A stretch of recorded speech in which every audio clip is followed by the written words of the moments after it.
both the SVG and the PDF. The PDF I'm going to use as a cheat sheet for what the colors look like. And the SVG I will upload directly to Glowforge. So create a new design, upload file, earring display file. And it's going to take a second because there's a lot of parts, because these instructions over here are included in the file. The first thing that we're going to do is we're going to delete those instructions from the page.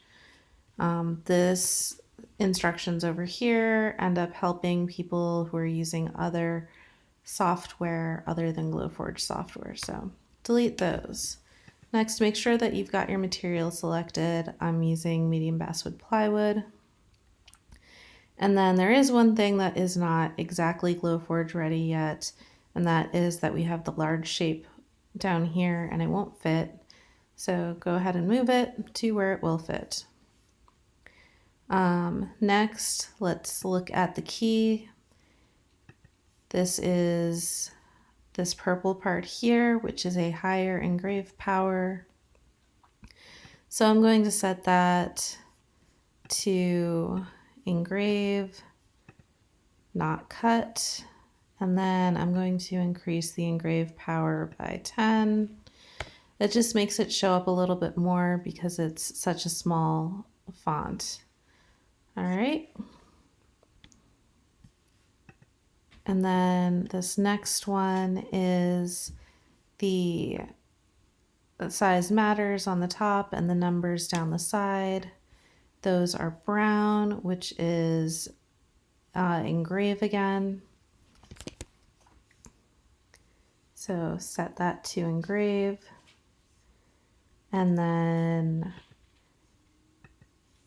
and these score lines actually need to move up and be scored before any cutting happens. Set that to score.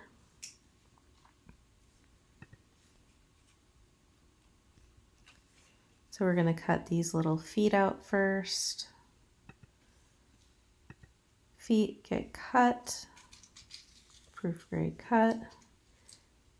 Then these inner pieces get cut, and then these outer pieces get cut. The reason that you want to do these in order is because if you cut the big pieces out first and your board happens to be a little bit warped, then it's going to end up messing up the locations for these other pieces. Okay. Now that everything has the right engrave and score and cut settings and is in the correct order, you get ready to cut your design by clicking the print button, and it'll take a minute or two to upload it to your Glowforge. And it comes out to about 17 minutes and 41 seconds. That's pretty typical for the amount of engraving that it's being asked to do at this point. The only warning or error that I'm getting is that I don't have a proof grade stamp on my board because I'm using Baltic birch plywood instead of proof grade materials. So that's all good. There are no errors that we need to worry about. Everything's happy. All you need to do is make sure that you follow this key that's in the PDF. Thanks, and have a good day.